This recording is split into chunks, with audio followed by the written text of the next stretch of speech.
रुपए या 4400 रुपए जो है 4400 रुपए बिक रही है, और दूसरी जानिब जो हुक्मरान शराफिया है उनके अपने ही मसाइल हैं। क्या ये तासुर दुरुस्त है? जी बहुत शुक्रिया जी। देखिए, आपके सवाल के दो हिस्से हैं। पहली बात तो ज़ाहिर है मैं वो शख्स नहीं हूं कि जो है बिल्ली को देख के आंखें बंद कर ली जाएं। हकायक का सामना करना चाहिए। यू आर राइट कि कुछ मसाइल का सामना जरूर है पिछले 2-2.5 सालों में किसानों को, और उसकी सबसे बड़ी वजह फूड डिपार्टमेंट के अंदर होने वाली रिफॉर्म्स हैं। जो एक फूड डिपार्टमेंट में एक माफिया बैठा हुआ था जो सेंट्रली परचेज किया करता था गंदम, और उसी गंदम में रेत मिला दिया करता था और बारदाने के नाम पर अरबों रुपए लूट लिया करता था।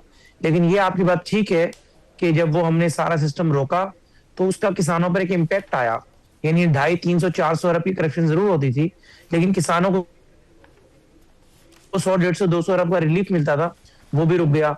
उसकी बेहतरी जरूर की जा रही है, उसमें गुंजाइश भी है। लेकिन जिस तरीके से आपने अपनी इंट्रो में फरमाया कि स्टेट गेस्ट हाउस का इफ्ताह हुआ, एक तो मैं आपको गुजारिश ये करूं कि मैं एक हुकूमत का वजीर हूं, लेकिन मैं स्टेट गेस्ट हाउस इस्तेमाल नहीं कर सकता। मैं इंटाइटल्ड ही नहीं हूं। State guest house state lounge है, स्टेट लॉन्च एंटाइटल्ड ही हेड ऑफ स्टेट के लिए होता है। जो बाहर से आपके हेड ऑफ स्टेट्स आते हैं उनके लिए अगर अल्लामा इकबाल इंटरनेशनल एयरपोर्ट पर एक स्टेट लाउंज का आपने इफ्ताह कर दिया तो बहुत अच्छी बात है। आपके मुल्क में बहुत अरसे से बात की जा रही थी कि आपके एयरपोर्ट्स पे निजाम अच्छा नहीं है, एयरपोर्ट्स की अपग्रेडेशन होनी चाहिए। अगर ये चीज देखें, इसके साथ और चीजें भी होनी चाहिए, लेकिन अगर आप अपने आप को इंटरनेशनल लेवल पर लेकर जा रहे हैं और एक सूबाई दारुल हुकूमत के एक बड़े एयरपोर्ट पर इंटरनेशनल स्टेट लाउंज नहीं था तो वो उसका इफ्ताह हुआ है, तो इसको इनकरेज करना चाहिए। लेकिन इसके साथ साथ बाकी चीजें भी होनी चाहिए। लेकिन अगर आप ये कहें कि ना ये ना हो ये हो, दोनों चीजें साथ साथ चलती हैं। जो आपने कहा कि एग्रीकल्चर के मामला में रिफॉर्म्स आनी चाहिए, किसानों को अच्छा रेट मिले, चाहे वो गन्ना हो, चाहे वो कपास हो, चाहे वो गंदम हो। खाद के हवाले से दुरुस्त आप कह रहे हैं कि शहबाज साहब जब वजीर आला थे 2018 में डीएपी 4-5 हजार पर थी, वो डीएपी इमरान दौर में 13-14 हजार पर पहुंची, आज भी उसकी एक दिन घूम रही है। यूरिया के रेट्स भी ऊपर गए। किसानों को रिलीफ देना चाहिए मजीद। इस हवाले से शहबाज साहब की अवलीन तरजीह है। मरियम नवाज साहिबा भी इस पर मुख्तलिफ पॉलिसीज का लेकर आई हैं, उस पर गौर कर रही हैं। लेकिन उसके साथ अगर कोई काम ऐसा किया गया है जिससे आपके मुल्क की इंटरनेशनल तनाजुर में इज्जत बढ़ी है तो दोनों का मुकाबला या मवाजना नहीं हो सकता। हाँ, ये जरूर है कि अगर उस शुबे को हम बेहतर कर रहे हैं तो बाकी शुबों को भी बेहतर करना चाहिए।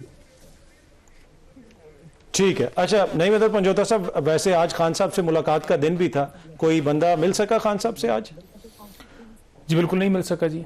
और ये रुफका की मुलाकात जो है 1 साल से ज्यादा टाइम हो गया बंद है। हर हफ्ते जाते हैं, मुलाकात दी जाती है, लेकिन नहीं मिलने दिया जा रहा। इमरान खान साहब और बुशरा बीबी साहबा दोनों मुकम्मल आइसोलेशन के अंदर हैं। इमरान खान साहब के हवाले से कहा जाता है सियासी गुफ्तगू करते हैं, हालांकि वो कर सकते हैं सियासी गुफ्तगू, यहाँ पाबंदी नहीं है, लेकिन बीबी तो गुफ्तगू भी नहीं करती। कल भी उनकी फैमिली आई, बगैर मुलाकात के वापस चली गई। उनकी ज़रूरियात ज़िंदगी की चीज़ें थी, वो भी नहीं देने दी गई। इमरान खान साहब जो हैं उनके साथ उनकी फैमिली की मुलाकात कल भी नहीं हो सकी, यानी मंगल वाले दिन नहीं हो सकी। उनके साथ वकला की मुलाकात नहीं हो सकी।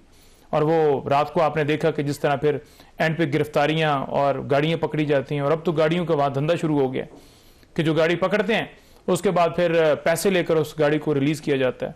करप्शन एक और जरिया उनको मिल गया। तो ये सारी चीज़ों से हम फेस कर रहे हैं।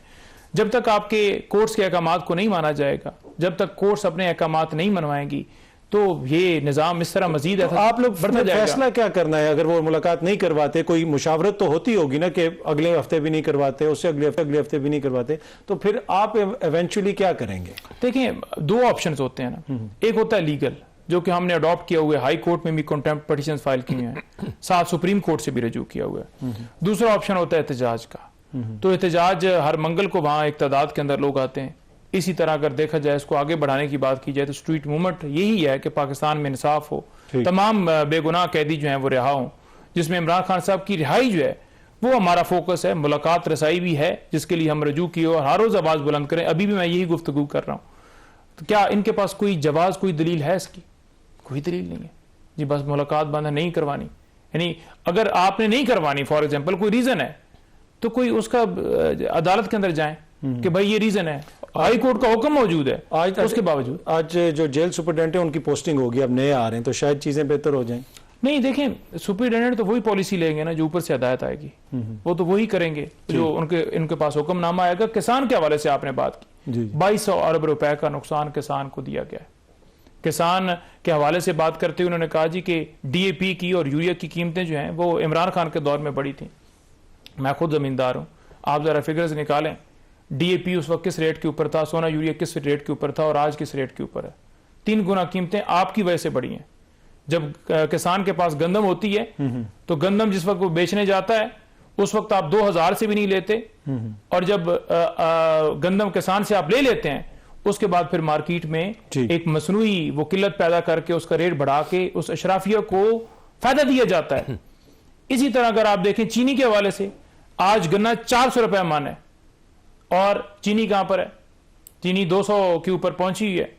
और कल जब ये चीनी गन्ना जो है खत्म हो जाएगा फिर आप देखिएगा कि चीनी मजीद महंगी हो जाएगी। ठीक है। तो ये जो अशराफिया की बात की गई है, जो उज़ैफा साहब फरमा रहे हैं कि बिल्कुल जी ये लोग हैं, इस माफिया को पकड़ना चाहिए। आप उस हुकूमत के अंदर हैं, आपके पास इक़्तिदार है। ये कैसी बात हो गई कि जब इमरान खान के दौर में पेट्रोल बढ़ा तो उस पर जवेद चौधरी साहब ने शो की, उन्होंने कहा जी कि पेट्रोल बढ़ा, और वजीर आजम साहब ने कहा कि पेट्रोल बढ़ा तो मैंने महंगाई हुई है तो मैंने महंगाई के ऊपर ही नोटिस ले लिया है। यानी खुद महंगाई करके खुद जो है माफिया को आप पकड़ नहीं रहे, और आप कह रहे हैं जी कि माफी किसने पकड़ना है, मैंने पकड़ना है, हुकूमत की काम है ना।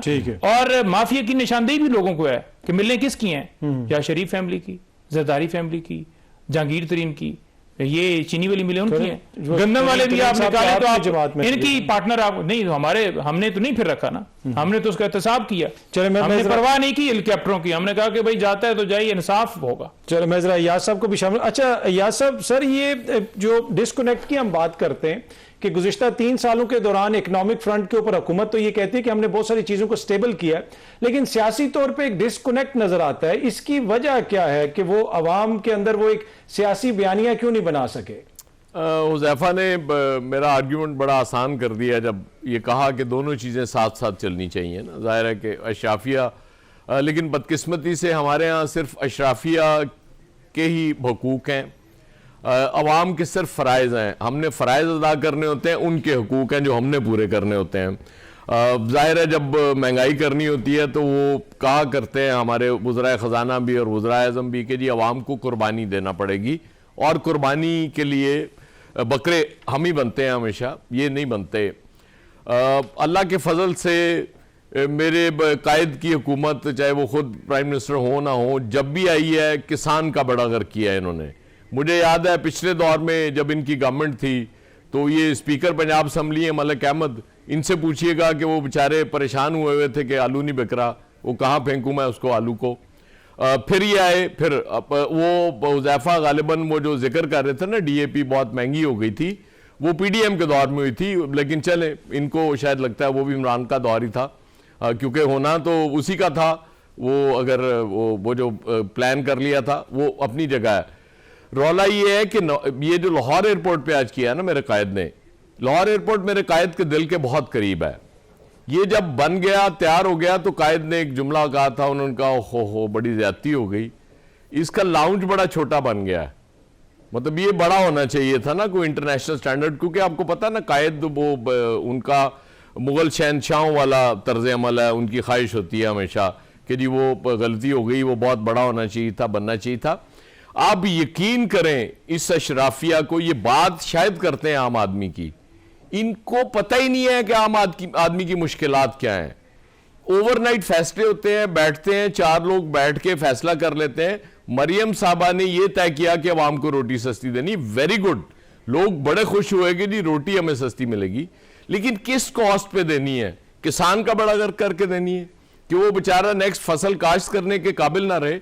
हमने उस वक्त भी ये बात की थी कि ये बड़ा अच्छा फैसला है, रोटी हमें सस्ती चाहिए आम आदमी को, वो बड़ा खुश होता है क्योंकि सबसे ज्यादा रोटी के लिए तो सारे वो पापड़ बेल रहा होता है।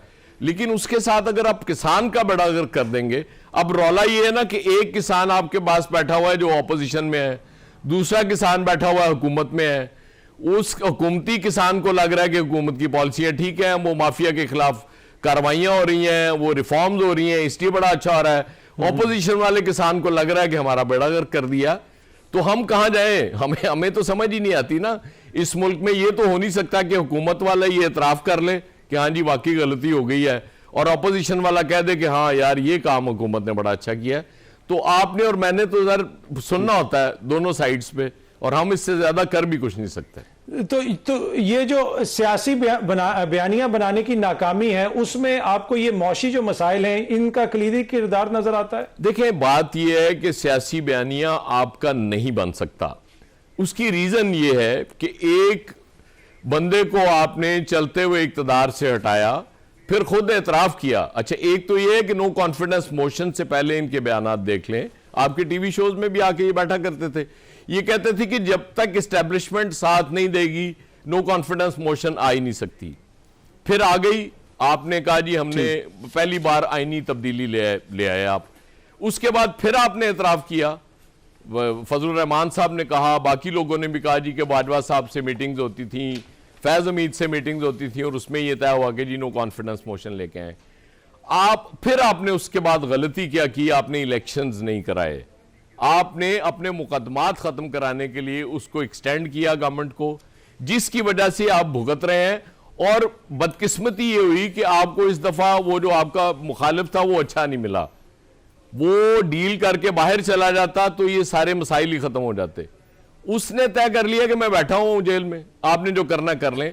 अब वो जेल में बैठा इनके लिए मसाइल पैदा कर रहा है, वो इसलिए बयानियां नहीं बन सकता। इसलिए मैं बतौर जर्नलिस्ट या एक पाकिस्तानी कहता हूं कि ये कहीं ना कहीं आपको बात करनी पड़ेगी। वो जब आप कौमी बयानी की बात करते हैं तो उसमें पूरी कौम होनी चाहिए। जब जो सबसे ज्यादा पॉपुलर पार्टी है उसको आप माइनस करके कौमी बयानियां नहीं बना सकते। ठीक ठीक। अच्छा हुज़ैफा साहब, ये जो बात वाली बात होती है, अच्छा ज़ई साहब का नोटिफिकेशन होना है एज ए ऑपोजिशन लीडर। पहले कहा गया कि बस आज हो जाएगा, कल हो जाएगा, अब कुछ इस तरह की